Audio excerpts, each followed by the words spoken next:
नमस्ते। आज हामी एकदमै अप्ठ्यारो ठाउँमा छौँ। हामी मात्रै हैन, विश्वको परिवेश नै एकदमै चाहिँ क्रिटिकल हुँदै गएको छ, संवेदनशील बन्दै गएको छ र झनपछि झन एउटा सन्तास र विशुद्धको आशंका पनि बढ्दै गएको छ र विश्वको यो समग्र परिवेशबाट हामी पनि अछुतो छैनौँ।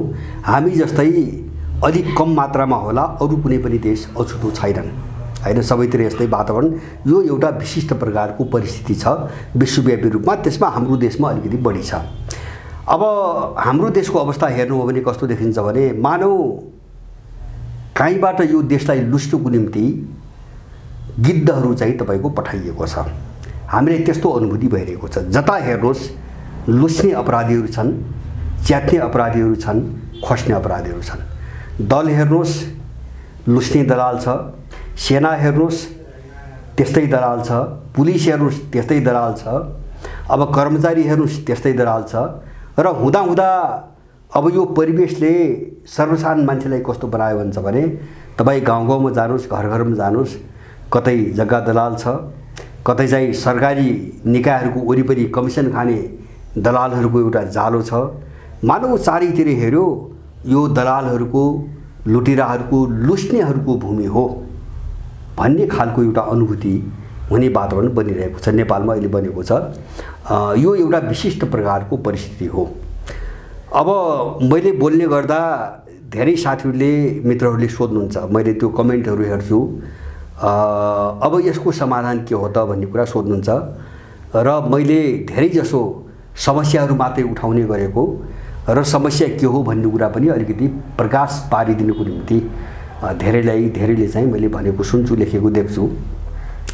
अब निश्चित रूपमा त्यो स्वाभाविक हो। जस्तो समस्याको कुरा गरिसकेपछि त्यसको समाधान के हो भन्ने कुरा पनि भन्नुपर्छ। र हामीले अहिलेसम्म चाहिँ समस्यामा केन्द्रित हामी किन छौँ, म किन छु त भन्छ भने तपाईँ हामीले समस्या के हो भन्ने जबसम्म राम्ररी बुझ्दैनौँ नि त्यसको समाधान के हो भन्ने चाहिँ जवाब आउँदैन। किन समाधान खोज्नुको निम्ति समस्या बुझ्नुपर्छ हैन।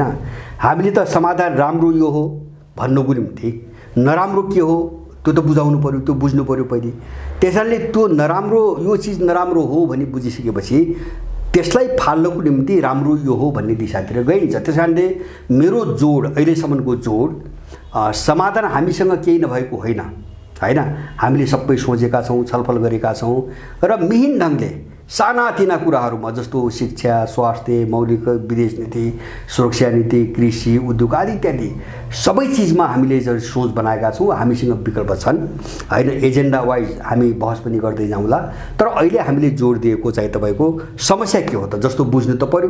जस्तो अहिले पनि मान्छेहरूको ठुलो एउटा तब्का कस्तो देख्छु मैले भन्छ भने चुनाव भयो ए पार्टीलाई भोट दिन्छ, जुलुस भयो चाहिँ 1000 रुपियाँ पाटो भने त्यसलाई जिन्दाबाद गरे। यति पनि त्यो पार्टी मन पराउँदैन, तर 1000 रुपियाँले पायो भने त्यही पार्टी जिन्दाबाद गर्दै हिँड्छ। मान्छेहरूमा देखा परेको अवसरवाद, यो स्वार्थीपना, यो गैर जिम्मेवारपना, यो सबै समस्याले अझ के देखाउँछ भन्छ भने जति हामीले बुझ्नुपर्ने हो परिस्थितिलाई र यिनी गलत तत्त्वहरूलाई त्यो स्तरमा अझै बुझिसकेका छैनौँ। त्यसकारणले यसलाई पूर्ण रूपमा एक्सपोज गर्नुपर्छ, नङ्ग्याउनुपर्छ र यिनीहरू यस्ता हुन् भन्ने कुरामा हामीमा कुनै भ्रम रहनुहुन्न।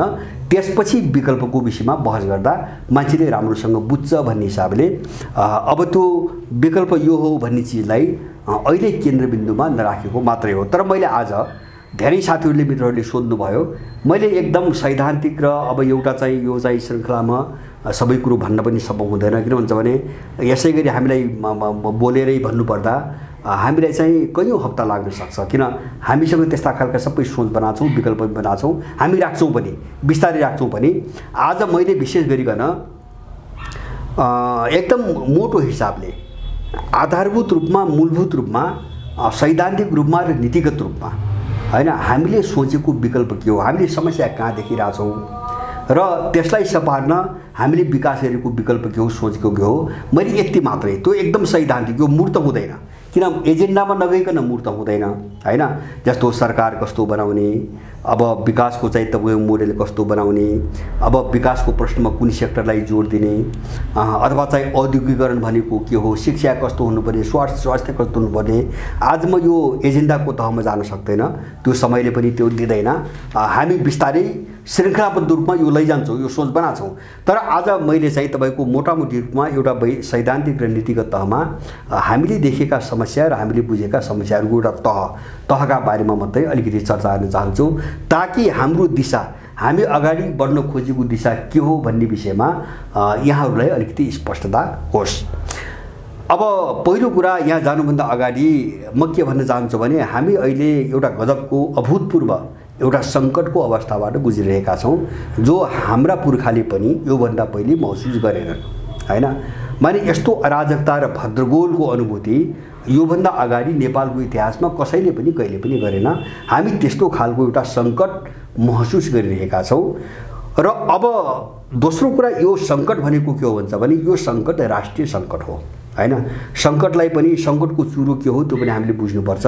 यो राजनीतिक तहको सङ्कट मात्रै होइन, यो विकासको तहको सङ्कट मात्रै पनि होइन, अथवा समाज व्यवस्थामा आएको सङ्कट, सामान्य अस्थिरता सङ्कट मात्रै पनि होइन, यो राष्ट्रिय सङ्कट हो। राष्ट्रिय सङ्कट भनेको सबै चिज भत्किएर, सबै चिज बिग्रिँदै जस्तो आर्थिक, राजनीतिक, सामाजिक सबै चिज भत्किँदै अब त्यसको समग्रमा त्यसको असर अब यो देशै नरहने हो कि भन्ने ठाउँमा चाहिँ हामी आइपुगेका छौँ। मैले सङ्कट त्यस्तो गहिरो छ, हैन।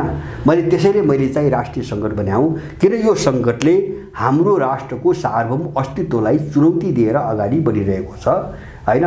दलहरू मार्फत विदेशी शक्ति हाम्रो देशको सार्वभौमिकता र अखण्डतालाई खलबल्याउने गरी एउटा सङ्कट सिर्जना गरेर अगाडि बढिरहेको छ। अब यो सङ्कट के हो? पहिलो कुरो त यो सङ्कट के हो, यसका विशेषता के हुन्, यसका हल के हुन् भन्ने विषयमा छोटकरीमा हामीले कुराहरू। पहिलो कुरो, हामीले जति पनि समस्या छन्, समस्या हजार छन्। एजेन्डाको तहमा कुरा गर्नुभयो भने समस्या दसौँ हजार छन्, दसौँ हजार एजेन्डा छन्, भने सबैतिर भत्किएको छ, हैन। क्षेत्रवाइज रूपमा पनि सबैतिर भत्किएको छ। मैले भने नि दलीय राजनीति त्यस्तै छ, सेना त्यस्तै छ, पुलिस त्यस्तै छ, कर्मचारी त्यस्तै छ, सर्वसाधारण मान्छे त्यस्तै छ जो दलहरूको वरिपरि छ। र अर्कोतिर चाहिँ प्रणालीहरू पनि सबै छिन्नभिन्न भएको अवस्था छ। चरम अराजकता, स्वेच्छाचारिता र दण्डहीनताले राज गरिरहेको छ। अब यो समग्र समस्यालाई समाधानको हामी एजेन्डामा जाँदाखेरि हामीसँग 1000 एजेन्डा बन्छन्, हैन। मैले भने शिक्षा, स्वास्थ्य, खानेपानी, रोजगारी, विकास आदि इत्यादि, सुरक्षा, अब यिनी गन्दै जाने हो भने 1000 एजेन्डा बन्छन्। एजेन्डाको तहमा हामी भुलि जाउँला तिनको हल कसरी गर्ने। तर समग्र समस्यालाई, जति पनि समस्या छन् नि, समस्याहरूलाई एउटा चाहिँ हामी टेक्ने आधार र अगाडि बढ्ने मूल बाटोको रूपमा हामीले 3वटा श्रेणीमा वर्गीकरण गरेका छौँ, हैन। जस्तो हाम्रो पहिलो समस्या हाम्रो स्वाधीनतासँग जोडिएको समस्या हो, अथवा हाम्रो राज्य प्रणाली, शासन प्रणाली स्वाधीन छैन, यो विदेशीको लगामबाट चल्दै आएको छ सुगौली सन्धिपछि, हैन। 1816 मा भएको सुगौली सन्धि, जो सन्धि अवैधानिक हो, अहिले पनि वैधानिक छैन त्यो, तर त्यो सन्धिपछि जो अप्रत्यक्ष रूपमा हुँदै आज चाहिँ सिधै विदेशीहरूले नै दलहरूलाई, राज्यलाई चलाउने ठाउँमा देश आयो। यसका पछाडिको मूल कारण सुगौली सन्धि हो। त्यसकारणले सुगौली सन्धिपछिको युगलाई अन्त्य नगरिकन, अथवा सुगौली सन्धिपछिको यो 200 भन्दा केही वर्ष बढी छ, अब यो अवधिमा भएका चाहिँ जति पनि विदेशीहरूसँग भएका उनले लादेका, थोपरेका सन्धि सम्झौता, हैन, द्विपक्षीय, बहुपक्षीय र एनजिओ आइएनजिओ, बहुराष्ट्रिय कम्पनी लगायत एनजिओ आइएनजिओ, हैन। इन्डियासँग होला, कोही बहुपक्षीय छन् जस्तो BBIN भन्छ, हैन। अब यस्तै कोही बहुराष्ट्रिय कम्पनीसँग अन्तर्राष्ट्रिय मुद्रा कोष, अन्तर्राष्ट्रिय व्यापार सङ्गठन, विश्व बैंक, र कोही के यस्ता भन्छ भने एनजिओ आइएनजिओहरूसँग छन्, हैन। यिनले यसरी हामीलाई बाँधे कि हामीलाई हलचल गर्न दिँदैनन् र तिनी सम्झौतामा हामीले हस्ताक्षर गरेका छौँ, यहाँका दलालहरूले हस्ताक्षर गरेका छन् हाम्रो देशको नाममा। तिनलाई नतोडेसम्म हामी चाहिँ सबैको स्वाधीनतापूर्वक सुविवेकले देश चलाउन सक्ने हालतमा छैनौँ। त्यसकारणले हाम्रो पहिलो लडाइँ युगान्तकारी परिवर्तनको लडाइँ हो, अगौटी सुगौली सन्धिको युगको अन्त्य गर्ने लडाइँ हो। हामीलाई बाँधिएका जति पनि जाला छन् यसलाई छिन्नभिन्न पार्ने लडाइँ हो। त्यसपछि मात्रै हामी चाहिँ स्वतन्त्रतापूर्वक देश चलाउन सक्छौँ। एउटा समस्या, एउटा मूल समस्या हामीले देखेको हो।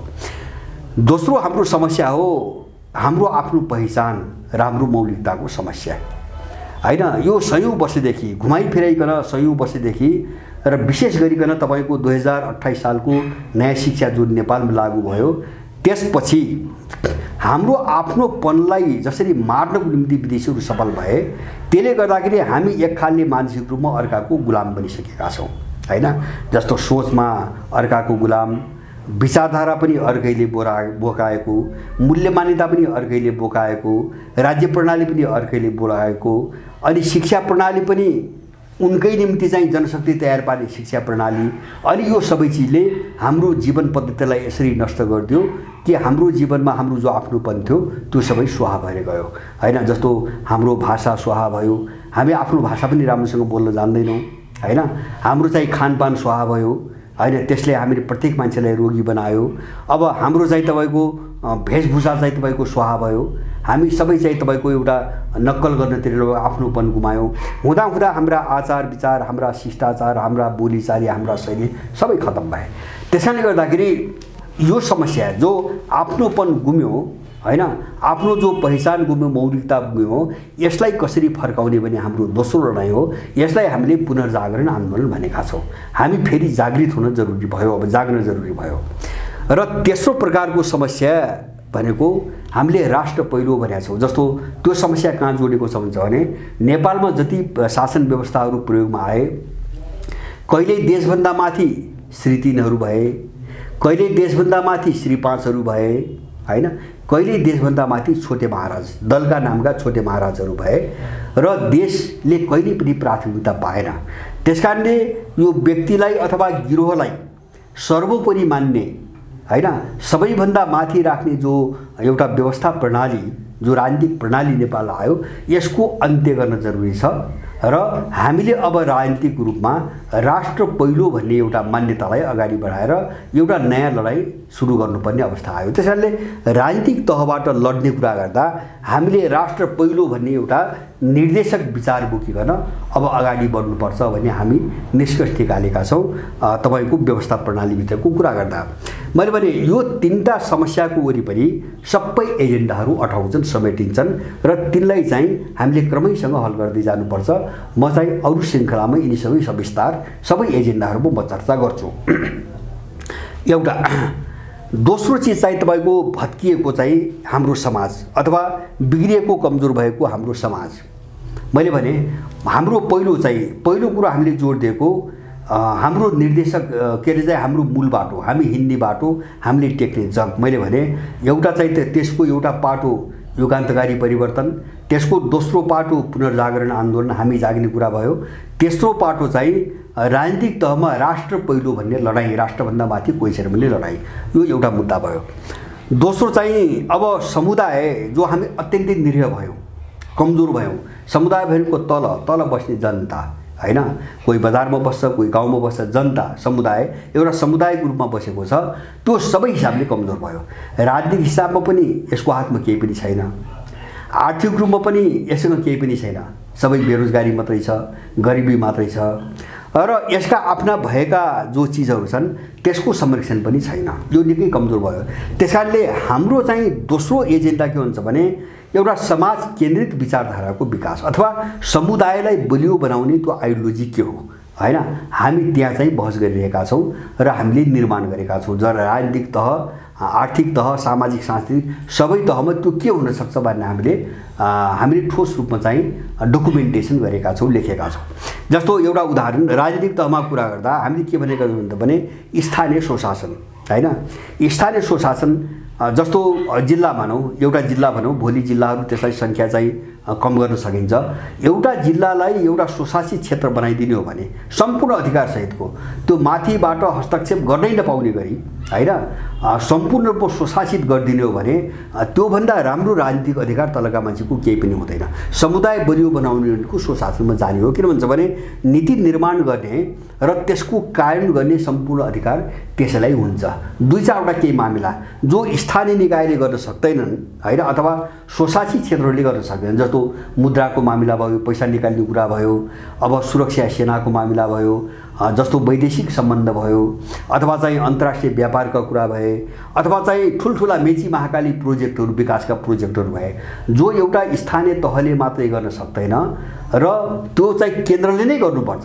त्यस्ता केही काम बाहेक बाँकी सबै काम त्यो स्वशासित क्षेत्रले स्वशासित इकाइले गर्न पाउने गरी एउटा राजनीतिक सही शासन प्रणाली स्थापित नगरिकन अब समुदाय बलियो हुँदैन, हाम्रो एउटा निष्कर्ष। त्यसकारण हामीले स्वशासनको कुरा गरेका छौँ राजनीतिक तहमा मुख्य गरिकन। यसमा धेरै अरू पाटाहरू छन्, म पछि यो शासन प्रणालीको मात्रै छुट्टै कुरा गर्दाखेरि म विस्तृतमा उठाउँला। र आर्थिक क्षेत्रमा हामीले सामुदायिक अर्थतन्त्रलाई मेरुदण्डमा राख्ने भनेका छौँ। सामुदायिक अर्थतन्त्र भनेको एउटा समुदायले ह्यान्डल गर्ने अर्थतन्त्र। जस्तो मान्नुहोस् एउटा गाउँ छ अथवा दुईटा गाउँ छन् अथवा तीनटा गाउँ मिलाएर एउटा समुदाय बनाइन्छ। त्यो तीनटा गाउँभित्रको स्रोत साधन जति छ, माटो लगायतको जति पनि स्रोत साधन छ, त्यो सबै स्रोत साधन त्यही समुदायले परिचालन गर्ने, उत्पादन त्यसैले गर्ने, मूल्य निर्धारण त्यसैले गर्ने अथवा उद्योग धन्दाको विकास पनि त्यसैले गर्ने। र अब के गर्न सकिन्छ त्यो उत्पादनको क्षेत्रमा, अब अर्थतन्त्रको क्षेत्रमा सबैले त्यसैले गर्ने। विशेष गरिकन कृषिलाई जसरी पनि सामुदायिक कृषिको रूपमा बदल्नुपर्छ र कृषिलाई करमुक्त बनाउनुपर्छ भन्ने हाम्रो कुरा छ हैन। अनाज जस्तो चिज जो बाँच्नुको निम्ति चाहिँ आधारभूत चाहिँ तपाईको आवश्यकता हो, त्यस्तो उत्पादनमाथि कर लगाइनु हुँदैन, अपराध हो हैन। कर त अरू चिजमाथि लगाइन्छ, कृषिलाई करमुक्त गर्ने र त्यसलाई सामुदायिक कृषिमा बदल्ने। अब अरू क्षेत्रहरूमा राज्य एउटा सरकारी अर्थतन्त्र पनि होला, निजी पनि होला, तर कृषिलाई सामुदायिकरण गर्नुपर्छ र समुदायको हातमा दिनुपर्छ भन्ने हामीले एउटा निष्कर्ष निकालेका छौँ।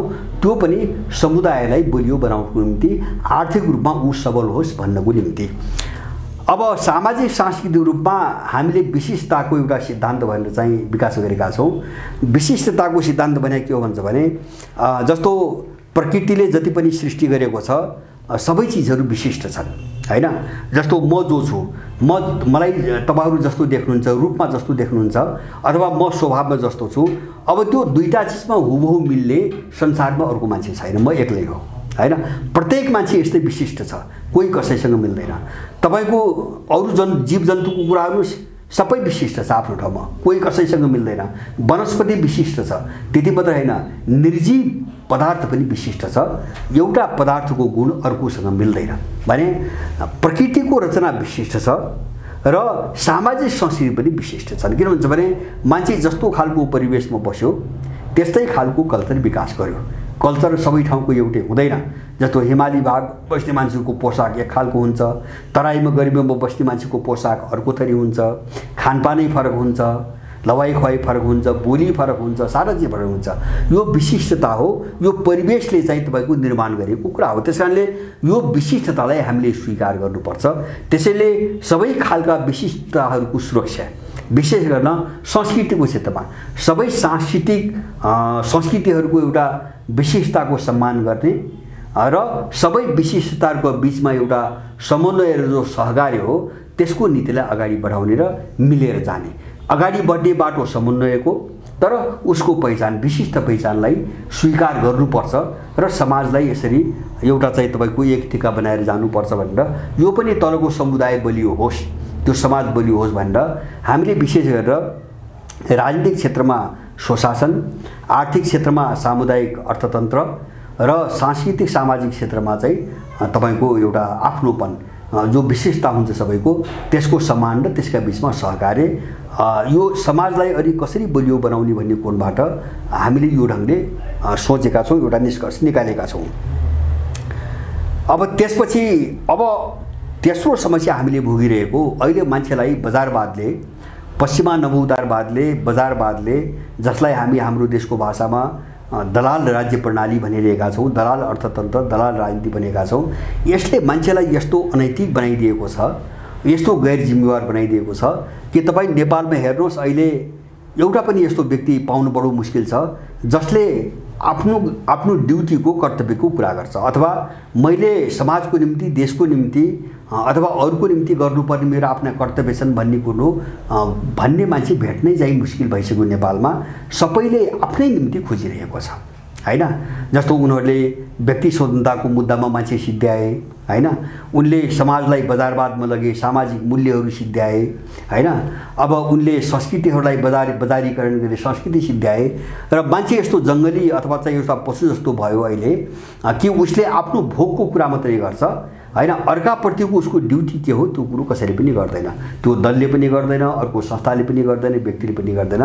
त्यसैले हाम्रो तेस्रो डरलाग्दो समस्या के आयो त अहिले भन्छ भने यो मान्छेलाई नैतिक कर्तव्य भएको एउटा सामाजिक मान्छे कसरी बनाउने हैन, अथवा मान्छेलाई चाहिँ तपाईको के अरे एउटा कर्तव्यनिष्ठ नैतिक मानिसको चाहिँ विकास कसरी गर्ने भन्ने चाहिँ हाम्रो चाहिँ अब तेस्रो ठुलो समस्या भयो। यसको निम्ति हामीले धेरै विधिहरू धेरै तरिकाहरूमा हामीले छलफल बहस गरेका छौँ हैन। जस्तो मलाई के लाग्छ भन्छ भने मान्छे जन्मिँदाखेरि मान्छे मूल्यविहीन हुन्छ, मूल्य हुँदैन। जन्मिँदाखेरि मान्छेको कुनै पनि मूल्य हुँदैन। मूल्य भनेको जस्तो समाजमा आइसकेपछि जन्मिसकेपछि जब ऊ सोच्न सक्ने हुन्छ, जब ऊ बोल्न सक्ने हुन्छ, घरको सम्पर्कमा जान्छ, छिमेकीको सम्पर्कमा जान्छ, स्कुलमा जान्छ, त्यसपछि बल्ल अर्काको सम्पर्कमा भयो भने उसको दिमागमा भ्यालुहरूको विकास सुरु हुन्छ, मूल्यहरूको। अब तर जन्मिँदाखेरि मान्छे भ्यालुलेस हुन्छ, अथवा भ्यालु भन्नाले त्यो चाहिँ उसको महत्त्वको कोणबाट भने होइन भने उसको दिमागमा कुनै मूल्य हुँदैन, ऊ विशुद्ध प्राकृतिक एउटा प्राणी हुन्छ। अब जब मान्छे जन्मदा चाहिँ मान्छे भ्यालुहीन छ अथवा मूल्यविहीन छ भने अनि त्यसको मूल्य भनेको अब त्यस्तो मान्छेको व्यक्ति स्वतन्त्रता भने के हामीले पश्चिमाले कसरी बरालिरहेको छ। तपाईँ हामी चाहिँ समाजमा छौँ, जन्मिँदा हाम्रो दिमागमा कुनै मूल्य छैन हैन, कुनै भ्यालुहरू छैनन्, मूल्य मान्यताहरू छैनन्। हामीले समाजमा आएर सिक्यौँ हैन, हामी जति कुरा गर्छौँ, जति सिक्यौँ, जति बुझ्यौँ त्यो समाजमा आएर हो, त्यो परिवारमा आएर हो, त्योभन्दा अगाडि हामीसँग केही पनि छैन। त्यसैले जब मान्छेले सबै परिवारबाट सिक्यो, समाजबाट सिक्यो हैन, अथवा चाहिँ एउटा बृहत समुदायबाट सिक्यो भने हैन, त्यो मान्छे भने के हुन्छ भने त्यसको एउटा अङ्ग मात्रै हो, त्यसको एउटा अङ्ग मात्रै हो हैन। जस्तो परिवारबाट कटाएर, समाजबाट कटाएर, बृहत समुदाय देशबाट कटाएर मान्छेको कुनै अस्तित्व छैन, कुनै मूल्य छैन। तर पश्चिमा साम्राज्यवादीहरूले, बजारवादले, नवउदारवादले के सिकायो? व्यक्ति स्वतन्त्रता। मानौ व्यक्ति नै सार्वभौम छ, व्यक्ति नै सेन्टरमा छ, केन्द्रमा छ हैन, उसको अधिकारको संरक्षण सबैभन्दा ठुलो हो भन्यो, मान्छेलाई चाहिँ सेन्टर बनाइदियो। र तपाईँ हामी भनौँ 2.5-3 करोड नेपालीहरू छौँ, अब यहाँ 2.5-3 करोड सेन्टर बन्ने भयो नेपालमा हैन, कसलाई टेर्ने? अब व्यक्ति स्वतन्त्रता, व्यक्ति नै सर्वोच्च भएपछि त्यो गलत सोचतिर पश्चिमाहरूको सोचमा गएपछि कसलाई टेर्ने? कुन दलले अर्को कुन दललाई टेर्ने, कुन व्यक्तिले कुन व्यक्तिलाई टेर्ने? बाउले चाहिँ तपाईँको आमालाई के अरे चाहिँ छोराछोरी किन टेर्ने, छोराछोरीले आमा बाउ किन टेर्ने, लोग्नेले स्वास्नी किन टेर्ने? जस्तो यहाँ एनजिओको नाममा, महिला स्वतन्त्रताको नाममा हैन, यहाँ चाहिँ खेलाइएका मान्छे देख्छौँ नि हामी हैन, सारा स्वच्छन्दता र अनैतिकताका के अरे बकवास गर्दै हिँडेका मान्छेहरू देख्छौँ नि। उनीहरूले गराए, व्यक्ति स्वतन्त्रताका निम्ति गराए, उनीहरूले अपराधीहरूको संरक्षण गरे, उनले समाजमा विग्रह ल्याए, परिवारमा विग्रह ल्याए। त्यसैले अब यो व्यक्ति स्वतन्त्रता अनि त्यसपछि के अरे कल्चरको बजारियाकरण, समाजको बजारियाकरण देखि लिएर मानव अधिकारका यिनी चाहिँ पाखण्डहरू, उनका तपाईँको पाखण्डहरू, अब प्रजातन्त्रका पाखण्डहरू हैन, जहाँ चाहिँ त्यो भोट हाल्नेलाई कुनै पनि राइट नै छैन, अधिकारै छैन हैन। जस्तो भोट हाल्नुको निम्ति एउटा बाध्य उनीहरू गराउँछन्, भोट हालिसकेपछि उसलाई कुनै राइट छैन। यस्ता चिजहरू बोकेर हामी जो सिद्धियौँ नि, यो मान्छेलाई एउटा कर्तव्य र नैतिकताको धरातलमा कसरी चाहिँ ल्याउने भन्ने ठुलो समस्या छ। हामीले तेस्रो खालको लडाइँ लड्नु छ। मैले भने पहिलो लडाइँ हाम्रो समाजलाई कसरी व्यवस्थित गर्ने हैन, अथवा समुदायलाई कसरी बलियो बनाउने, त्यसको निम्ति हामी समाज केन्द्रित एउटा विचारको चाहिँ विकास गर्न जरुरी भयो हैन, त्यो थर्डकै विकास गर्नुपर्ने भयो। दोस्रो चाहिँ समस्या हाम्रो मान्छेमा छ, त्यो मान्छेलाई नैतिकता र कर्तव्यले लैस भएको मान्छे कसरी बनाउने, कसरी एउटा मान्छे एउटा सामाजिक मान्छेको रूपमा ल्याउने हाम्रो दोस्रो समस्या भयो। तेस्रो समस्या हाम्रो व्यवस्था प्रणालीको कुरा, हाम्रो मौलिक व्यवस्था प्रणाली हैन। जस्तो हामीले बारम्बार भन्छौँ यो आयातित छ, जस्तो यही संसदीय प्रजातन्त्र तपाईँ भन्नुहोस् अथवा पुँजीवादी प्रजातन्त्र समग्र कुरा हेर्नुहोस् हैन, यो हाम्रो देशको सन्दर्भमा, हाम्रो देश हेरिकन, हाम्रो आवश्यकता हेरिकन, हाम्रो परिवेश हेरिकन, हाम्रा स्रोत साधन हेरिकन विकास भएको होइन। यो युरोपमा युरोपियनहरूको आवश्यकतामा र उनको चाहिँ जस्तो प्रकारको परिवेश थियो, उनको जस्तो खालको सम्बन्ध थियो, त्यसको आवश्यकतामा उनले निर्माण गरेको चिज हो। हामीलाई चाहिँ तपाईको बोकाइयो हैन। त्यही भएर देश बिग्रियो। किन भन्छ भने मूल्य बाहिरको छ, मान्यता बाहिरको छ, आवश्यकता अर्काको निम्ति विकास भएको हो, हामी त्योभन्दा एकदमै फरक छौँ, तर हामी माथि लादियो, थोपरियो हो। त्यसकारणले यसले न हाम्रो हित गर्यो, यसले न हाम्रो देशको हित गर्यो। हामीले यो कुरो बुझ्न सकेनौँ। त्यसकारणले हामी मौलिक व्यवस्था प्रणालीमा कसरी जाने भनेर चाहिँ भनेका छौँ। त्यसको निम्ति मेरो हकमा कुरा गर्नु छ भने मैले जस्तो नागरिकहरूको शासन प्रणाली, जनताले चलाउने शासन अथवा नागरिकहरू चाहिँ अधिकार सम्पन्न भएको व्यवस्था प्रणालीको कुरा गर्दा मैले प्रजातन्त्र भन्ने शब्द मैले प्रयोग गर्न चाहन्न, जो फेसनमा छ अहिले, हैन। पहिले कुनै शब्द प्रयोग गरिन्थ्यो इतिहासमा, सधैँभरि प्रजातन्त्र भन्ने थिएन, अर्को कुनै शब्द प्रयोग गरिन्थ्यो। हामीले चाहिँ गणराज्य समाज भन्ने शब्द प्रयोग गरेका छौँ प्रजातन्त्रको सट्टा। त्यसका पछाडि केही खास कारण छ। गणराज्य समाज भनेको गण भनेको त्यो गणतन्त्रतिरको अर्थ होइन, त्यतातिर नजानुहोला। अब हामीले के भनेका छौँ भने जस्तो अहिले हामी के देख्छौँ, यिनको कथित प्रजातन्त्रमा व्यक्ति एकातिर छ। मैले भने नि व्यक्ति स्वतन्त्रता भने व्यक्तिलाई सेन्टरमा, व्यक्ति एकातिर छ, कसैलाई टेर्दैन। समाज अर्कोतिर अलग थलग छ, हैन। अब अनि राज्य फेरि अर्कैतिर छ, हैन। यहाँ जस्तो संविधानमा लेखि धर्मनिरपेक्षता, धर्मनिरपेक्षता पनि लेखे। त अब यो सबै अलगाउ माने एकलाई अर्कोबाट अलग गरिदिएर छिन्न यसरी कमजोर बनाइदिने, अनि व्यक्ति पनि कमजोर भयो, समाज पनि कमजोर भयो, राज्य पनि कमजोर भयो। त्यसकारणले यो षड्यन्त्रलाई कसरी तोड्ने भनेर हामीले गणराज्य समाज भनेर एउटा चाहिँ तपाईँको पदावली चाहिँ कोइन गरेका छौँ, उच्चारण गरेका छौँ। अब यसको अर्थ के हुन्छ भने तपाईको गण भनेको मान्छे हो, नागरिक हो, हैन। जो राजनीतिक रूपमा अथवा कुनै पनि देशको एउटा नागरिकको रूपमा अधिकार सम्पन्न हुन्छ, त्यसको त्यस्ता खालका लाखौं करोडौं मान्छेहरूका बीचको जो सम्बन्ध हो, मैले अघि नै मूल्य गरेँ, जो सामाजिक सम्बन्ध हो, हैन, जो सम्बन्ध हो एक आपसका बीचको, जस्तो तपाईँ मेरो बीचमा चाहिँ यो एक खालको सम्बन्ध छ, भेट भयो भने एक खालको शिष्टाचार हुन्छ, आदर हुन्छ, मान सम्मान हुन्छ, अथवा आवश्यकताहरू पऱ्यो भने एकअर्कालाई सहयोग गर्ने भावनाहरू हुन्छ। त्यसकारणले समाज भनेको के हुन्छ भने मानिसहरूका बीचको जो सम्बन्धको जालो हो, त्यो जालोलाई समाज भनिन्छ। समाज भनेको केही पनि होइन, मानिसहरूका बीचको एउटा सम्बन्ध हो, हैन। त्यो सम्बन्धको जालो समाज हो। र समाज केले चलाउँछ, त्यो सम्बन्धबाट जुन खालका नैतिक नियमहरू विकास हुन्छन्, तिनी नैतिक नियमहरूले समाज चलाउने हो, हैन। किन सबै मान्छे एउटा नैतिकतामा बाँधिनुपर्छ, नत्र समाज चल्दैन। किन समाज एउटा व्यक्तिले बन्दैन, समाजमा लाखौं मान्छेहरू करोडौं हुन्छन्। त्यसैले मान्छे एउटा नीतिमा बाँधिएको हुन्छ, नैतिकतामा बाँधिएको हुन्छ, र त्यो नैतिक नियमले समाजलाई चलाएको हुन्छ। दोस्रो पाटो, हैन, त्यो भनेको मान्छेहरूको समष्टि हो। मैले भन्न खोजेको गणहरूको समष्टि समाज हो, हैन। र समाजको कानुनी अभिव्यक्ति राज्य हो। राज्यहरू केही पनि होइन, राज्य स्वतन्त्र ठुलो यिनीभन्दा ठुलो केही पनि होइन। त्यही समाजको जो कानुनी संरचना हो, त्यो कानुनी संरचनालाई राज्य भनिन्छ। त्यसैले मैले बारम्बार भनेको छु, राज्य कहिले पनि धर्मनिरपेक्ष हुन सक्दैन, हैन। किनभने जब व्यक्ति धर्मनिरपेक्ष हुँदैन, त्यो व्यक्तिको ढाडमाथि टेकेर समाज बन्छ। समाज धर्मनिरपेक्ष हुन सक्दैन, मूल्य निरपेक्ष हुन सक्दैन, अनि त्यो समाजमाथि टेकेर बनेको राज्य धर्मनिरपेक्ष कसरी हुन्छ भने यो तीनटा अवयवहरूलाई टुक्र्याउने पश्चिमाहरूको षड्यन्त्र हो। यिनलाई छिन्न भिन्न बनाउने, एकअर्का बीचको सम्बन्धलाई तोड्ने यिनको रणनीति हो। त्यसकारणले गर्दाखेरि राज्य भनेको तपाईको कानुनी अभिव्यक्ति हो, समाजको कानुनी अभिव्यक्ति हो। अब त्यो पनि कानुन कस्तो हुन्छ भन्छ भने अब यो त्यो त्यसमा पनि यिनको प्रजातन्त्र यस्तो बर्बर र जङ्गली किन भयो भन्छ भने यिनले अभ्यास गरेको कानुन दण्डात्मक कानुन मात्रै हो। हामी यो कुरो बुझौँ, हैन। जस्तो यो प्रजातन्त्रमा नैतिक कानुन छैन, प्राकृतिक कानुन छैन, हैन। जस्तो समाज राज्य त एउटा नैतिकताले पनि चल्ने संस्था हो, हैन, एउटा प्राकृतिक नियमबाट चल्ने संस्था हो। तर यिनले कानुन भने जे व्याख्या गर्छन् यो दण्डात्मक हो। दण्डात्मक भनेको के हुन्छ भने यो कसैलाई सजाय दिने उद्देश्यबाट बनेको कानुन हो। भने उनको कन्सेप्टमै कुनै मान्छेलाई दण्डित गर्ने कुरा मात्रै छ, कसैलाई सजाय दिने कुरा मात्रै छ, अथवा त्यहाँ चाहिँ तपाईको एउटा शासक र अर्को त्यसको दासको परिकल्पना मात्रै छ भने त्यस्तो राज्यले कहिले पनि चाहिँ एउटा चाहिँ स्थिति निर्माण गर्न सक्दैन, त्यसले कहिले पनि शान्ति निर्माण गर्न सक्दैन। त्यसकारणले अब हामीले पहिलो समस्या हाम्रो के हो अहिले भन्छ भने व्यक्ति समाज र राज्यका बीचको जो अन्योन्य सम्बन्ध हो त्यसलाई कसरी कायम गर्ने। यो छुट्टै होइन, एक अर्काका पूरक हुन् र एकअर्कासँग छुट्याउन नसकिने खालको सम्बन्ध छ। यसलाई कसरी स्थापित गर्ने, यसलाई हामीले गणराज्य समाज भनेका छौँ।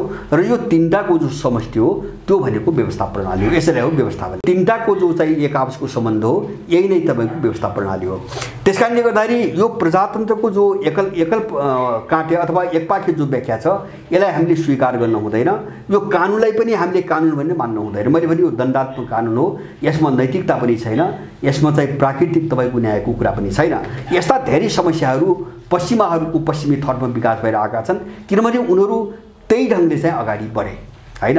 त्यही भएर हामी देख्छौँ नि जस्तो पश्चिमी सभ्यतामा कहिले शान्ति नहुने, सधैँभरि युद्ध भइराख्ने हैन, फेरि ठुल्ठुला सबै युद्धहरू उनकै बिचमा हुनुपर्ने, यो सबै समस्या उनका यिनै धारणाहरूबाट यिनै चाहिँ कन्सेप्टहरूबाट अगाडि आइरहेका छन्। त्यसकारणले गणराज्य समाजको एउटा परिकल्पना हामीले गरेका छौँ। अब सरल बुझ्ने भाषामा तपाईँले यसलाई भोलि हामीले परिकल्पना गरेको अब प्रजातन्त्रै शब्द प्रयोग गर्नु काम चलाउनु केही छैन, तर यो दूषित शब्द हामी प्रयोग नगरौँ भन्नेमा हामी छौँ। हामीले गणराज्य समाज भन्दाखेरि त्यो तीनटा चाहिँ अवयवहरूको एउटा सम्बन्ध पनि देखियोस् र अब जहाँ चाहिँ सबैको अस्तित्व हुन्छ र त्यहाँ चाहिँ तपाईँको निर्णायक रूपमा मान्छेहरूको चाहिँ त्यो अधिकार पनि हुन्छ भन्ने हिसाबले हामीले गणराज्य समाज भन्ने एउटा भाषा चाहिँ तपाईँको कोइन गरेका छौँ। अब त्यसपछि हामीले अर्को चाहिँ विकासको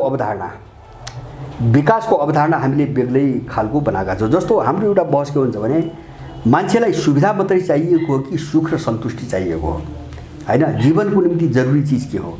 मान्छे जस्तो सुखसँग आनन्दसँग हैन मान्छेले जीवन बाँच्ने हो कि सुविधा पैसाले पनि दिन सक्छ हैन। जस्तो अहिलेको जमानामा यो बजारको जमानामा सुविधा पैसाले पनि दिन सक्छ हैन, तर पैसाले सुख र सन्तुष्टि दिँदैन हैन। उसले चाहिँ तपाईँको खोजेको सामानको आपूर्तिसम्म गरिदिने हो, त्यसले सन्तुष्टि दिन सक्छ अथवा दिन्छ भन्ने कुरा हुँदैन। त्यसो हुन्थ्यो भने जस्तो सबैभन्दा सुखी मान्छेहरू अमेरिकामा हुनुपर्ने, सबभन्दा सुखी मान्छे युरोपमा हुनुपर्ने, किन उनले सर्वेक्षण गर्दाखेरि पनि सबभन्दा सुखी मान्छे एसियामा छन् भनेर उनले बारम्बार चाहिँ तपाईँको चाहिँ उनले आफै सर्वे गरिरहेका छन् हैन। अस्ति भर्खरै पनि 1 महिना अगाडि मैले कहीँ पढेको जस्तो लाग्थ्यो, दक्षिण एसियामा सबभन्दा सुखी मान्छे भएको देश नेपाल हो भने उनको निष्कर्ष निस्क्यो। यहाँका मान्छे सुखी छन्, सन्तुष्ट छन् उनको तुलनामा हैन। यसका पछाडि गहिरो कारण छ। त्यसकारणले गर्दाखेरि हामीले विकासलाई कसरी बुझ्ने भन्ने भन्दाखेरि हामीले माने हाम्रो चाहिँ अर्थतन्त्रले आर्थिक नीतिले प्रत्येक मानिसहरूलाई जुन तरिकाबाट सुखी बनाउन सक्छ, सन्तुष्ट बनाउन सक्छ अथवा उनको चाहिँ तपाईँको मानसिक जीवनमा चाहिँ मनमा एउटा शान्ति दिलाउन सक्छ, त्यो नै सबैभन्दा राम्रो विकास हो हैन। विकास भनेको चाहिँ कसँग धेरै पैसा छ भन्ने होइन हैन, अथवा विकास भनेको कुन देशसँग सबभन्दा बढी मिसाइल छन्, कसका ठुला घर छन्, विकासलाई त्यसरी जाँचिँदैन हैन।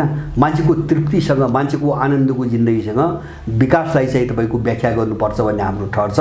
अब त्यसमा हामीले चाहिँ विशेष गरिकन 2-3टा कुरा अलिकति बढी उठाएका छौँ। एउटा चाहिँ विकास माटोको संस्कृतिमा आधारित हुनुपर्छ। माटोको संस्कृति भनेको इकोलोजी भनेको हो हैन। इकोलोजी भनेको के हो भन्छ भने जस्तो चाहिँ तपाईँको हाम्रो अगाडि माटो छ, वनस्पति छ, हावा छ, पानी छ, सारा चिजहरू, जीवजन्तु छन्, किराफट्याङ्ग्राहरू छन्, तिनी सबैले जिने तत्त्वहरूबाट हामी दीर्घजीवी भएका हौँ, हामी स्वस्थ भएका हौँ। र अर्को चिज तपाईँको मासियो भने त्यसले हामीले पनि असर गर्छ। त्यसकारणले गर्दाखेरि यसलाई कसरी रोक्ने त भन्नुहुन्छ भने माटोको दोहन अथवा प्रकृतिको दोहन त्यति मात्रै हुनु पर्यो ताकि त्यसले आफ्नो पुनरुत्पादन अथवा रिप्रोडक्सन निरन्तर उत्पादन गरिरहने उसको जो क्षमता हो त्यसमा ह्रास नहोस्, त्यसमा प्राकृतिक रूपमा कटौती नहोस् हैन। अब त्यो बुझिकन मात्रै हामीले उत्पादनको ढाँचा बनाउने। जस्तो अहिले माटो कस्तो बनायो भन्छ भने तपाईँको रासायनिक मल हाल्यो भने तपाईँको केही पनि जाग्दैन, उत्पादन नै हुँदैन। रासायनिक मल माटोको उत्पादन क्षमता पुरै यिनले नष्ट गर्थे। अब हामीले हाम्रो उत्पादन एकदमै कृत्रिम छ अहिले हैन। हामी यसको विरोधमा जानुपर्छ हैन, किन यसैले हामीलाई रोगी बनायो। र एक थरी मान्छेहरूले चरम प्रकृतिको दोहन गरे, माटोको दोहन गरे हैन, अरबौं खरौं पैसा त जम्मा गरे, तर संसारमा उनले अशान्ति ल्याए, संसारका मान्छेलाई उनले विक्षिप्त बनाए, रोगी बनाए। यसलाई रोक्नुको निम्ति हामीले विकासको मोडेल रूपरेखा बनाउँदाखेरि माटोको पुनरुत्पादन क्षमतालाई मर्न नदिने अथवा प्राकृतिक जो चाहिँ सन्तुलन छ यसलाई खलबलिन नदिने गरी मात्रै हामीले चाहिँ विकासको एउटा नमुना बनाउनुपर्छ। हामीले त्यति भए पुग्छ। एउटा माटोको संस्कृति हाम्रो अर्थतन्त्र विकासको चाहिँ अवधारणासँग जोडिने मुख्य कुरा। दोस्रो, नेपालको सन्दर्भमा कुरा गर्नुहुन्छ भने नेपाल मात्र विश्वभरि कुनै पनि देश त्यो बेलासम्म विकास हुन सक्दैन जबसम्म त्यसले आफूसँगै भएका स्रोत साधनहरूको परिचालन गर्दैन। जो ऋणमा गयो, जो अनुदानमा गयो, त्यो देश कहिल्यै पनि उठ्दैन। त्यो देश उँभो लागेको संसारमा इतिहास पनि छैन, हैन? किन हामीले त हामीसँग भएको चिज, हामीसँग जस्तो प्राकृतिक स्रोतहरू छन्, हामीसँग कृषिका स्रोतहरू छन्, कृषिजन्य जमिन छ, हामीसँग पानी छ, हामीसँग पर्यटनका ठाउँहरू छन्, हामीसँग पशुपक्षीहरू छन्, हैन? संसारमा नपाइने जडीबुटीहरू छन्, वन जङ्गल छ, अथवा चाहिँ हामीसँग खनिज छन्, अथवा चाहिँ विभिन्न चाहिँ तपाईँको खानीहरू पनि छन्। अब एउटा चाहिँ हामीसँग भएका स्रोतहरू के हुन् त्यो हेर्नु पर्यो। दोस्रो चाहिँ हामीसँग भएको पुँजी, हामीसँग जो पुँजी छ त्यो पुँजीको लगानीमा हामीले गर्न सकिने कति हो, के हो, हामी त्यहाँ जानु पर्यो। तेस्रो चाहिँ हामीसँग भएको जनशक्ति, होइन? यत्रो जनशक्ति छ नेपालमा, यो विकास गर्नको निम्ति हामी आफै पर्याप्त छौँ। हाम्रो सारा जनशक्ति बाहिर यिनीहरूले निकालिरहेका छन् अहिले। र चौथो कुरा, हामीसँग भएको प्रविधि, हामीसँग हाम्रो आफ्नो देशमा जे स्रोत साधन छ यसलाई परिचालन गर्नुको निम्ति हामीसँग त्यो ढङ्गको प्रविधि पर्याप्त छ, मात्रै त्यसको स्तर उन्नतीकरण गर्न बाँकी छ। जस्तो पुरानो जमानामा प्रयोग गर्ने प्रविधि असजिलो छ, ढिलो हुन्छ, टाइम लाग्छ, खर्चिलो हुन्छ, त्यसलाई चाहिँ स्तर उन्नति गरौँ, हैन? प्रविधि त्यही हो। किन भन्छ भने अहिले अमेरिकनहरूले आफ्नो आवश्यकता विकास गरेको प्रविधि ल्याएर नेपालमा त्यो प्रविधि काम लाग्दैन, उनको ठुलो हाई लेभलको प्रविधि छ, हैन? अब हामीले हाम्रो विकासको निम्ति चाहिँ एकदम एकबाट अगाडि बढ्नुपर्ने स्थिति छ। प्रविधि पनि विदेशको प्रविधिले यहाँ काम गर्दैन। त्यसकारणले हामीसँग भएका स्रोत, हामीसँग भएको जनशक्ति, हामीसँग भएको पुँजी र हामीसँग भएको प्रविधि, यो चार चिजलाई जोडेर हामीले कसरी विकासको एउटा खाका तयार पार्ने, हाम्रो जोड्ने रस्मो हामी अनुदान दिने जो साम्राज्यवादका दलालहरू यहाँ चाहिँ एउटा ठुलो चाहिँ के अरे चाहिँ आकाश खर्च, ए विदेशीले अनुदान ऋण दिएन भने त बर्बाद चौपट भयो, होइन? आकाश खर्च जस्तो कुराहरू छन् उनले पालेका दलालहरू। र मान्छेको दिमागलाई कसरी भुट्छन् भन्छ भने विदेशीले ऋण दिएन भने त हामीले खानै पाउँदैनौँ, विदेशीले अनुदान दिएन भने त हामीले खानै पाउँदैनौँ। त्यस्तो एउटा आतंक खडा गर्ने एउटा स्कुलिङ छ यहाँ, त्यो विदेशीले गर्न सिकाउँछ यिनीहरूलाई। किन भन्छ भने पालेको छ, खुवाएर पालेको छ, र त्यो कुतत्वले कहिले पनि नेपालको विकास हुन दिँदैन र विकासको चाहिँ आधारभूत शर्त के हो त्यसमा बहस गर्न पनि दिँदैन। त्यसकारणले हामी आफ्नोपनमा जाने हो, एउटा चाहिँ माटोको कल्चरमा जाने हो, दोस्रो आफूसँग जे छ स्रोत साधन जे छ हामी त्यहाँ जाने हो, र त्यसो मैले सुरुमा पनि भने हाम्रो अर्थतन्त्रलाई, हाम्रो विकासलाई हामीले सामुदायिकरण गर्ने हो अथवा समुदाय केन्द्रित, हैन? अथवा समाजलाई बलियो बनाउने हिसाबले हामीले त्यो ढाँचामा काम गर्ने हो। यति भएपछि हामीसँग जे छ त्यसबाट नै हामी उठ्न सक्छौँ र हामी केही वर्षभित्र हाम्रो देशबाट बेरोजगारी पूर्ण रूपमा उन्मूलन गर्न सक्छौँ भन्ने कुरामा हामीलाई विश्वास छ। हामीसँग तिनी आधारहरू पनि छन्। र अर्को एउटा छैठौँ मैले देखेको जब्बर समस्या, यद्यपि तिनी एजेन्डामा पनि आउँछन्, धेरै एजेन्डा छन् यस्ता मैले पनि भने, तर त्यो चर्चा गर्ने पनि विषय हो। सुरक्षाको कोणबाट कुरा गर्दा, होइन, हाम्रो देश एउटा जोखिममा कहाँ पर्यो भन्छ भने यहाँको सेनाले देशको निम्ति काम गरेन, हामी यसमा स्पष्ट हुनुपर्छ, हैन? यहाँको सेनाले शान्ति सेनाको निम्ति नाममा साम्राज्यवादको निम्ति लड्ने भयो, हैन? यहाँको सेना चाहिँ तपाईँको जनताले तिरेको कर खाएर भ्रष्टाचार गरेर मोटाउने भयो, हैन? यहाँका जनरल सेनापति एउटा कार्यकालमा चाहिँ तपाईँको अरब सम्पत्ति कमाउने भए, तर यसले न देशको मिचिएको सिमाना हेऱ्यो, न देशभित्र सारा विदेशीहरूको नाङ्गो नाच हुँदाखेरि हेऱ्यो, न देश यस्तो चाहिँ तपाईँको एउटा विदेशी षड्यन्त्रको शिकार भन्दाखेरि यसको एउटा कारण छ। कारण के छ भने यो पश्चिमा स्कुलिङमा बनाइएको एउटा पश्चिमा स्कुलिङमा र त्यो विचारमा ब्यारिकीकरण गरेको एउटा सेना हो। यो सेनाको एउटा विशेषता के हुन्छ भने जस्तो नेपालको पुलिस र सेनालाई तालिम दिँदाखेरि दुईटा चिज सिकाइन्छ। एउटा चाहिँ यिनीहरूले जहाँ पढ्छन्, जस्तो एउटा कलेज भन्छ नि यिनीहरूको स्टाफ कलेज यिनले पढ्ने भनेको अमेरिका, इन्डिया, पाकिस्तान, हैन? फाटाफुटी एक दुईवटा कहाँ चीनतिर पनि जानला छन् अहिले, हैन? यस्तै देशहरूमा पढ्ने स्कुलिङ उनको हुन्छ, शिक्षा उसले पढाउँछ, अनि उसले चाहिँ यस्तो बर्बर बनाएर पठाइदिन्छ कि त्यो आम नागरिक जनता भन्ने चिजप्रति एकदम चाहिँ जङ्गली हुन्छ, हैन? पुलिसको ट्रेनिङ पनि त्यसरी हुन्छ, ट्रेनिङ हो यो, मैले तालिमको कुरा लिएको। सेनालाई पनि पुरै जनविरोधी जस्तो जनता देख्नै नसक्ने बनाइन्छ उसले, उसको स्कुलिङ त्यस्तो हुन्छ। पुलिसलाई पनि जनता देख्नै नसक्ने बनाइन्छ। एउटा त चाहिँ यो एकदमै जनविरोधी छ स्कुलिङको हिसाबले, दोस्रो चाहिँ यो राष्ट्रविरोधी पनि छ हैन, सुरक्षा अङ्ग राष्ट्रविरोधी पनि छ। किन देश यस्तो ठाउँमा जाँदा पनि यसको भूमिका कहीँ पनि देखिएन र मलाई लाग्छ यो आशा हामीले गर्न बन्द नै गर्नुपर्छ। त यो यसको चाहिँ संरचना र यसको शिक्षाको कारणले भयो। यसलाई तोड्ने के त भन्छ भने हामीले सुरक्षा प्रणालीलाई हैन, नेपालको सुरक्षा प्रणालीलाई हामीले राजनीतिक नागरिक तहमा नजोड्दासम्म हामी यो समस्या हल हुँदैन र यहाँको सुरक्षा अङ्गले देशको रक्षा गर्दैन। अब त्यसै भएर मेरो भाषामा माने नेपालको सुरक्षा नीतिलाई नागरिक प्रत्यक्षा प्रणालीमा बदल्नुपर्छ। अब नागरिक प्रत्यक्षा प्रणाली भने के हो भन्छ भने त्यो सबै नागरिकलाई बन्दुक दिने भनेको होइन, उनी सबैलाई सेना बनाउनुपर्छ भनेको होइन। त प्रत्येक नागरिकलाई त्यो सेनाको नेटवर्क र पुलिसको नेटवर्कसँग जोड्नुपर्छ ताकि आवश्यक परेको बेलामा सबै नागरिक परिचालित होस्। त्यस्तो शिक्षा, त्यस्तो तालिम र त्यस्ता साधनहरू उनलाई दियो भने आफ्नो ठाउँमा उनले काम गर्छन् सबै सुरक्षा क्षेत्रमा। जस्तो एउटा उदाहरण, इन्डियाले यत्रो जमिन अतिक्रमण गर्छ वर्षेनी, मान्छे लडिरहेको छ, हामीले सुन्छौँ, रक्तामी भएको छ, मार खाएको छ हैन। अब इन्डियनसँग सक्दैन। अब न त्यहाँ चाहिँ यहाँको सेना जान्छ, न यहाँको पुलिस जान्छ, न सरकारले त्यहाँ कोही पठाउँछ। यदि त्यहाँ सिमानामा बस्ने नागरिकहरूलाई आफ्नो जमिनको सुरक्षा कसरी गर्ने, सिमानाको सुरक्षा कसरी गर्ने र विदेशी अतिक्रमण भयो भने त्यसमा कसरी भिड्ने भन्ने शिक्षा, तालिम र त्यो भिड्ने बेला चाहिने आवश्यक सामग्रीहरू हैन सबै दिएर आफ्नो नेटवर्कमा राख्दियो भने नेपालको 1 इन्च जमिन इन्डियाले अतिक्रमण गर्न सक्दैन। किन भन्छ भने त्यो जमिन अतिक्रमण गर्ने भनेको त्यहाँ बस्ने मान्छेको गर्ने हो। उसले आफ्नो जमिनको बचाउको निम्ति जस्तोसुकै मूल्य चुकाएर पनि प्रतिरोध गर्छ, तर त्यो अधिकार पनि यहाँका मान्छेलाई छैन। बरु नेपालमा कस्तो पनि भयो भन्छ भने इन्डियनसँग नेपालीले प्रतिरोध गरिरहेछ, तर यहाँको पुलिसले गएर त्यो नेपाली गिरफ्तार गरेर ल्याएको उदाहरण छन्। यहाँको पुलिस त्यस्तो छ, आफ्नो जमिनको रक्षाको निम्ति प्रतिरोध गर्दा कहिले वारदात भयो, हिंसात्मक भयो भने आफ्नै देशको नागरिक पक्रेर ल्याउँछ, हिंसामा किन गइस्, मुठभेडमा किन गइस् भनेर। माने यो सुरक्षा नीतिलाई हामीले जबसम्म बदल्दैनौँ तबसम्म देशको सुरक्षाको कुनै पनि चाहिँ तपाईँको ग्यारेन्टी छैन। हामीले यो आशा पनि नगरौँ, हामीले विश्वास पनि नगरौँ, हामीले सबै देखिरहेका छौँ। त्यसैले सुरक्षा नीति कसरी बदल्ने भन्ने हाम्रो ठुलो समस्या छ। हाम्रो देशको सुरक्षा हामी नागरिक प्रक्रिया प्रणालीमा हामी जानै पर्छ। र अन्तिम मैले हामीले देखेका मूलभूत समस्याहरूमध्ये देशको अन्तिम सातौँमा मेरो चाहिँ विदेश नीति। जस्तो अहिलेसम्म हामी के भन्न आयौँ भन्छ भने असंलग्नता, समदूरी, तटस्थता आदि इत्यादि भन्दै आयौँ। असंलग्नता त हिजोको परिस्थितिमा, हिजोको परिवेशमा त्यो एउटा कोणबाट ठिकै थियो, असंलग्न भएर बस्न पनि सम्भव थियो। तर अब त यो ध्रुवीकरणमा मैले भने नि दुईटा विश्वको लडाई अब घोषित रूपमा आइसक्यो।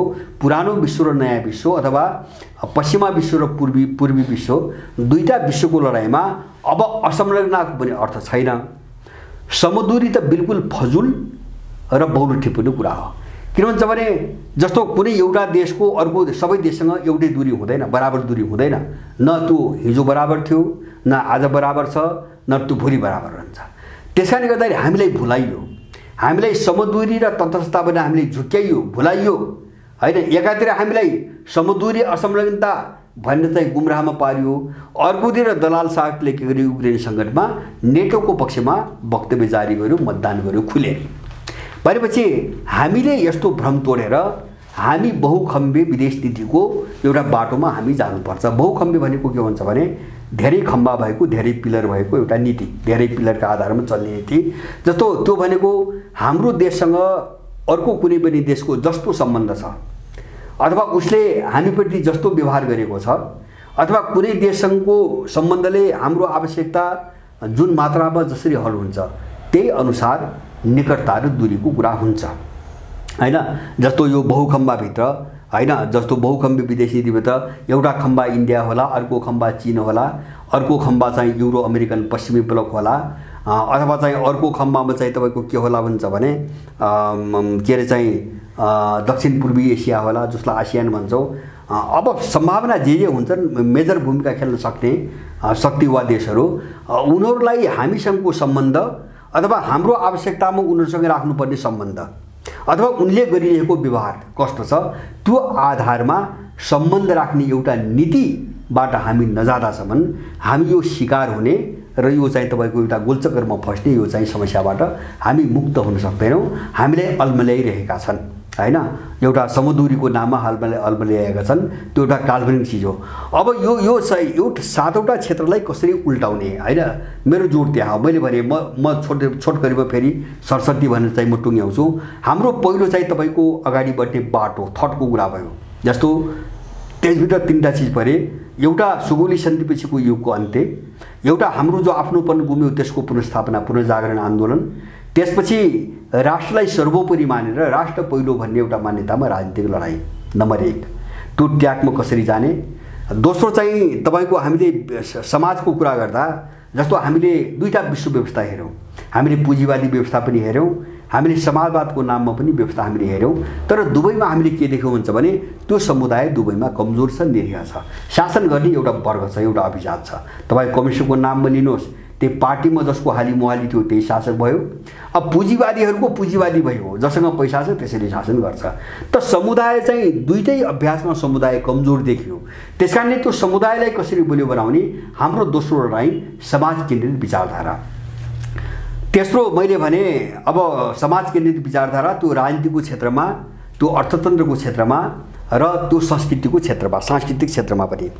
अब तेस्रो समस्या मैले भने एउटा कर्तव्यनिष्ठ नैतिक मानिसको निर्माण कसरी गर्ने जो भत्किसकेको छ हैन, मान्छेलाई कसरी ट्र्याकमा ल्याउने हैन। जस्तो त्यसमा एउटा मान्छेलाई नैतिकवाद बनाउनु, जस्तो कोही मान्छे एकदमै चाहिँ खोक्रो आदर्शवादी छ, कोही मान्छे चरम भौतिकवादी, लुट्ने खाने मोजमस्ती गर्ने मान्छे छ हैन। अब कोही मान्छे अब कस्तो खालको छ। त्यसकारणले अब यो लडाईँमा एउटा पाटोमा जस्तो नैतिकवान कर्तव्यनिष्ठ मान्छे कसरी निर्माण गर्ने, त्यसको एउटा पाटो आध्यात्मिकता हैन, मान्छेलाई शुद्ध कसरी गर्ने हैन, उसको चाहिँ मानसिकता शुद्ध कसरी गर्ने। एउटा पाटो आध्यात्मिकता, एउटा भौतिकता। भौतिकता भनेको मान्छेका आवश्यकताहरू हुन्छन्, जस्तो खानेकुरा हुन्छन्, लाउने कुरा हुन्छन्, बस्ने कुरा हुन्छन्, हामीलाई बाँच्नुको निम्ति चाहिने चाहिँ जरुरी भौतिक चिजहरू। र तेस्रो पाटो यसको मन हैन। अब मनलाई कसरी चाहिँ तपाईको एउटा नैतिकवाद बनाउने, माने यो 3टा जस्तो आध्यात्मिकता, भौतिकता र मन, यो 3टो पाटोलाई जोडेर यो 3टा पाटोको समग्रता भएको एउटा मानिस निर्माण कसरी गर्ने, हाम्रो ठुलो समस्या त्यहाँ छ। नत्र मान्छे काम लाग्दैन, समाजको निम्ति पनि काम लाग्दैन, देशको निम्ति पनि काम लाग्दैन। मैले चौथो कुरा गरेँ एउटा हाम्रो मौलिक व्यवस्था प्रणाली, गणराज्य समाज हैन, नागरिक समाज र राज्य, यो 3टा चिजलाई एउटै कसीमा कसरी जोड्ने हैन। यो 3टा चिज एकअर्काबाट अलग चिज होइन, अलग चिज भयो भने यो 3टै काम लाग्दैन, 3टै छाडा र अनियन्त्रित हुन्छ हैन, एकअर्काको विरुद्धमा जान्छ। त्यसकारणले यो 3टै कडीलाई कसरी जोड्ने, मैले चौथो कुरो एउटा व्यवस्था प्रणालीको कुरा गरेँ। 5औं विकासको अवधारणा, एउटा माटोको कल्चर, माटोको चाहिँ संस्कृति हैन, अथवा चाहिँ माटोको पुनरुत्पादन, रिप्रोडक्सनको एउटा रिप्रोडक्टिभ क्षमतालाई जीवित राखेर मर्न नदिएर, अथवा त्यसको वरिपरिको इकोलोजीलाई, पर्यावरणलाई मर्न नदिएर एउटा विकासको रूपरेखा कसरी तय गर्ने, अथवा प्रकृतिको अत्यधिक शोषण कसरी बन्द गर्ने, ताकि हैन अब हामी आफै जोखिममा परौँ, जस्तो अहिले हामी भोगिरहेका छौँ। एउटा माटोको कल्चरमा आधारित एउटा कन्सेप्ट। दोस्रो तपाईको हाम्रो आफ्नै स्रोत साधनको परिचालन, र तेस्रो समुदाय केन्द्रित विकास हैन। हामीले विकासको अवधारणाभित्र विशेष यो 3टा पाटोलाई जोडेर लानुपर्छ भनेका छौँ। अब छैठौँ कुरा मैले भने हाम्रो सुरक्षा नीति कस्तो बनाउने, यो सेना र पुलिसलाई यस्तै जनविरोधी, देशविरोधी भएर यस्तै राखिराख्ने, कर तिरेर यिनलाई खुवाइराख्ने, अथवा यिनलाई जिम्मेदार बनाउने। जिम्मेदार बनाउने हो भने यिनलाई नागरिकसँग जोड्नै पर्छ, अरूको कुनै पनि विकल्प छैन। नागरिकसँग जोड्नुपर्छ र प्रत्येक नागरिक आफू बसेको ठाउँमा, चाहे त्यो सीमाको अतिक्रमण होस्, चाहे भोलि भूस्खलन आओस्, चाहे चाहिँ बाढी पहिरो आओस्, जस्तो चाहिँ बाढी पहिरो आउने ठाउँमा अब त्यस्तो खतरा भएका वरिपरि मान्छेहरूलाई बाढी आयो भने कसरी काम गर्ने, कसरी मान्छे बचाउने, कसरी बस्ती बसाउने, त्यो सबै तालिम शिक्षा दिएर केही चाहिँ मेसिनहरू, इक्विपमेन्टहरू चाहिने ठाउँमा लिएर राखिदिएपछि त तपाईको त्यहाँको मान्छेले सुरक्षा आफै गर्छ हैन। जङ्गलमा आग लागि हुन्छ, त्यहाँको मान्छेलाई त्यो ढङ्गले चाहिँ सुरक्षा प्रणालीसँग जोडेर तालिम दिने र केही चाहिँ साधन दिनु भने त्यो मान्छेले आगोको सुरक्षा आफै हान्छ। यहाँ त हामी के देख्छौँ, आगो लागेर चाहिँ एउटा बस्ती स्वाहा हुन्छ, अनि खरानी भएर आगो निप्ने बेला यहाँबाट दमकल जान्छ। त्यस्तो किन भयो त भन्दाखेरि यो सुरक्षा प्रणाली जनविरोधी भयो, समाज विरोधी भयो, गैर जिम्मेवार भयो हैन। ऊ यहाँबाट पुग्दा पुग्दै सकेसम्म जाँदै जाँदैन, पुग्दा पुग्दै सबै चिज सिद्धिसकेको हुन्छ। यस्तो समस्याबाट हामी गुज्रिरहेका छौँ। त्यसैले सुरक्षा नीतिलाई हामीले बदल्न जरुरी छ र साथै चाहिँ हाम्रो विदेश नीतिलाई अथवा विदेश नीतिको एउटा सिद्धान्त केलाई बनाउने भन्ने हाम्रो जो बुझाइ हो यसलाई सुधार्न जरुरी छ। हामी बहुखम्बे विदेश नीतिमा जानैपर्छ। अब यिनी विषयका वरिपरि केन्द्रित रहेर अथवा यिनलाई मूल समस्याहरू मानेर एउटा जस्तो वैचारिक र नीतिगत समाधान मानेर अब हामी प्रत्येक एजेन्डामा जान्छौँ। त्यसको खाका के, अब हामी कार्यक्रम तहमा जान्छौँ। त्यसको जस्तो कृषिको विकास भनेको के, स्थानीय स्रोत साधनको परिचालन भनेको के हैन, अथवा शिक्षा नीति के, स्वास्थ्य नीति के, कस्तो प्रकारको शिक्षा प्रणाली कस्तो, अब यो हामी विस्तारै गरौँला। हाम्रो गर्ने योजना छ। यहाँहरूले पनि यिनी सबै विकल्पहरूमाथि जस्तो रुमल्लिने होइन, जस्तो यिनी अपराधी दलालहरूले फ्याँकेका जो एजेन्डा हुन्छन्, कहिले बजेटको झमेला खडा गर्छन्, कहिले के गर्छन्, यही वरिपरि मान्छेलाई घुमाइरहेका छन्, अर्कोतिर सोच्दै दिएनन्। हामी यिनको यो चाहिँ लफडादेखि अलग भएर यिनी अपराधी हुन् भन्ने कुरामा स्पष्ट भइसकेपछि यिनको लफडादेखि चाहिँ अलग रहेर हामी घनीभूत रूपमा पहिलो हाम्रो देशको समस्या के हो हामी त्यो उसमा राम्रोसँग बहस गरौँ र त्यसपछि दोस्रो अब यसको समाधान के हो त हामी त्यहाँ पनि बहस गरौँ र हामी यो दिशामा अगाडि बढिरहेका छौँ, अगाडि गइ पनि रहेका छौँ। हामी मुख बन्द गरेर बसेका पनि हैनौँ। त्यही ढङ्गको एउटा राजनीतिक शक्ति निर्माणको प्रक्रियामा पनि हामी लागिसकेका छौँ। यहाँहरू सबैको साथ होस् हैन। जुन प्रकारको सहानुभूति हाम्रा विचार सुन्दाखेरि हामी देख्छौँ त्यस्तै यहाँहरू पनि साथ होस्। मेरो सबैसँग यहाँहरू सबैसँग त्यही अनुरोध छ। हस्, धन्यवाद।